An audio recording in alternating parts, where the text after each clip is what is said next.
오늘 재테크관에는 그동안 그 Q&A 비슷하게 질문이 이렇게 올라왔던 내용들이 있는데 그거에 대해서 제가 일일이 답을 못 해준 게 좀 있습니다. 그래서 그 내용을 몇 개 정리해서 간단하게 해보도록 할게요.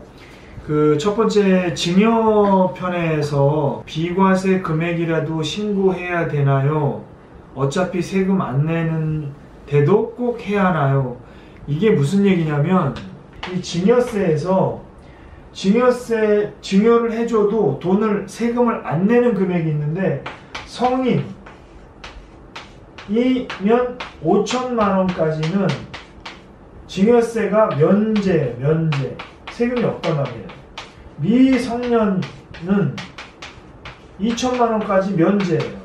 그러니까 어차피 5천만 원, 2천만 원까지 세금이 없으니까 세금 신고 안 해도 되지 않느냐 이 얘기거든. 근데 그렇진 않아. 결론적으로 세금 신고 안 내도 해야 되느냐? 꼭 해야 된다 이거예요. 판테크 편에서 1년에 $10,000 이상 환전하면 국세청이 자동 신고된다는 말을 들은 적이 있는데 세금을 내야 하나요? 저도 모르겠어요. 잘 제가 답을 모르면서도 알려드리는 이유는 국세청 전화가 있어요. 이게 126번인데 여러분이 살다 보면 세금과 관련된 홈택스나 세법 관련된 질문을 궁금한 게 되게 많아요. 살다 보면 부동산과 세금, 금융과 세금, 주택과 세금, 뭐 예를 들어 상속과 세금, 양도와 세금 다 세금이야. 모든 게 세금이에요. 그래서 세금 관련된 질문이 사실 굉장히 많다고요. 그럴 때 세무사를 사가지고 세무사님을 컨택해서 세무 신고를 하거나 세무 질문을 하면 돈이 비쌀 수가 있을 때 그때 126번을 전화하면 국세청 띠링띠링이 전화를 받아요. 그래서 여기에 전화를 하면 홈택스에 관련된 거나 세법에 관련된 걸 무료로 알려준단 말이에요.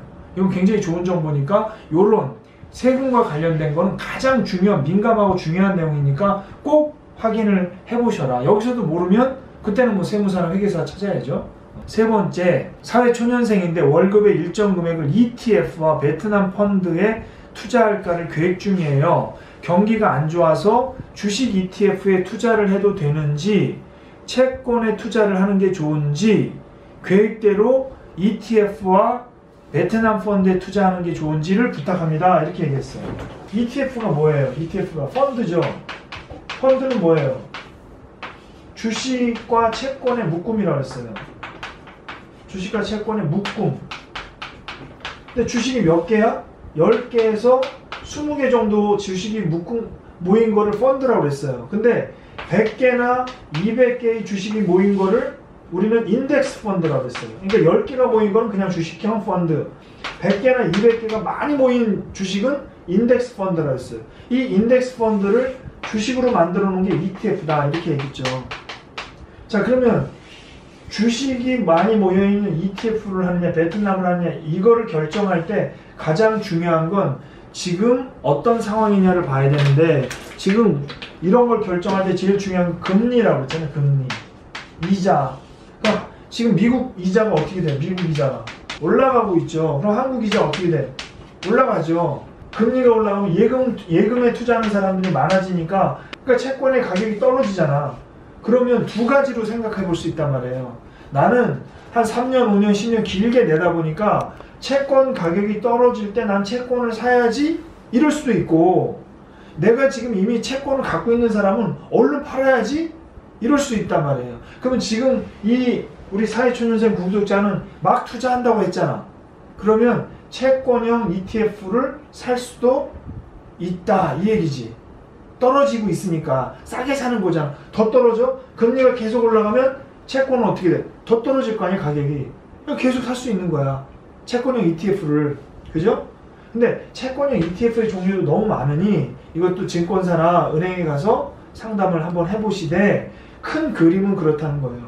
그러면 주식 ETF는 어떠냐? 자, 여기서 할 얘는 우리나라 현재 경기는 봄, 여름, 가을, 겨울 중에 겨울에 들어가고 있어요. 추워지고 있다고요. 근데 결국은 겨울이 지나면 뭐가 와? 봄이 오지. 그래서 주식 ETF는 지금 사면 안 좋을 수 있어요. 경기가 안 좋고 미국 중국 무역전쟁 시작하고 분위기 안 좋아. 그런데 언젠가는 봄이 오니까 주식도 마찬가지로 떨어질 때 샀다가 좋을 때 팔면 된다는 거예요. 근데 나는 지금 당장 6개월, 1년 뒤에 써야 돼? 그러면 안 되는 거지. 그래서 이 기간을 보통 몇 년 잡냐? 3년에서 한 5년 정도로 잡고 그 이후에 쓸 돈 있으면 떨어지는 거에 투자해도 지금 당장 할 때는 떨어지는 걸 팔아야지. 그래서 제가 볼 때는 그냥 ETF와 베트남 펀드에 투자하는 게 어떨까. 베트남은 우리나라 1970년대 한국과 굉장히 유사한 상황이기 때문에 앞으로 장기적으로 되게 좋을 거라고 보고요. ETF는 지금 말이 애매한 게 주식형 ETF도 있고 채권형 ETF도 있고 어마무지하게 많은 종류의 환율 ETF도 있고 옥수수 ETF도 너무 많잖아. 석유 ETF도 있고. 그래서 ETF라고 하면 되게 애매한데 보통 이제 우리 ETF 중에 가장 무난한 ETF가 뭐라고 했어요?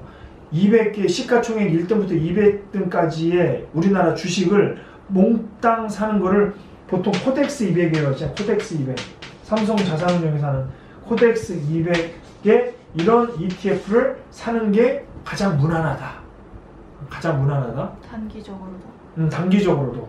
왜냐하면 이거는 우리나라 주식시장과 동일하게 오르고 내리기 때문에 남들이 못 먹으면 나도 못 먹고 남들이 먹으면 나도 먹는 가장 무난한 코덱스 200 같은 거를 투자하는데 베트남 같은 경우는 좀 더 길게 보고 투자하는 거 이렇게 보면 되고요. 이거보다는 나는 이게 낫겠다라는 거예요. 그 다음에 질문이 뭐가 있냐면요. P2P 대출이 뭐냐. 이거는 한번 별도로 한번 설명을 할 정도로 좀 규모가 큰 건데 피어 투 피어예요.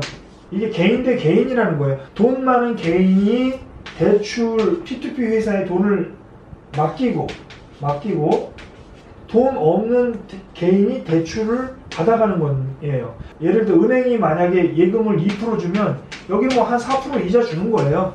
그리고 대출을 빌려줄 때 예를 들어 은행이 6% 이자를 줘야 되면 여기는 5% 대출 이자를 주는 거예요. 그러니까 은행보다는 이자를 더 주고 은행보다 대출 이자는 더 싸게 개인과 개인을 연결해 주는 거야. 이게 피어 투 피어예요. 그래서 P2P 대출이라고 하는데 이거의 문제는 뭐냐면 공적 기관이 아니다 보니까 위험할 수도 있다. 그렇죠? 사기치는 사람이 P2P 대출이라고 광고하면 어떻게 할 거야? 그냥 속는 거예요. 이걸 어떻게 내가 믿을 수 있어? 그래서 P2P 대출은 개념은 좋지만 확실하게 믿을 수 있는 P2P 대출 기간 뭐 8%나 뭐 이런 몇 군데 있으니까 그런 데 보면 되고요. 그동안 제가 그 요즘에 밸런스 어플 개발 때문에 조금 그 답글을 못 드렸는데 그걸 좀 정리하는 그런 시간으로 재테크 과외를 마무리했습니다. 오늘 여기까지 할게요.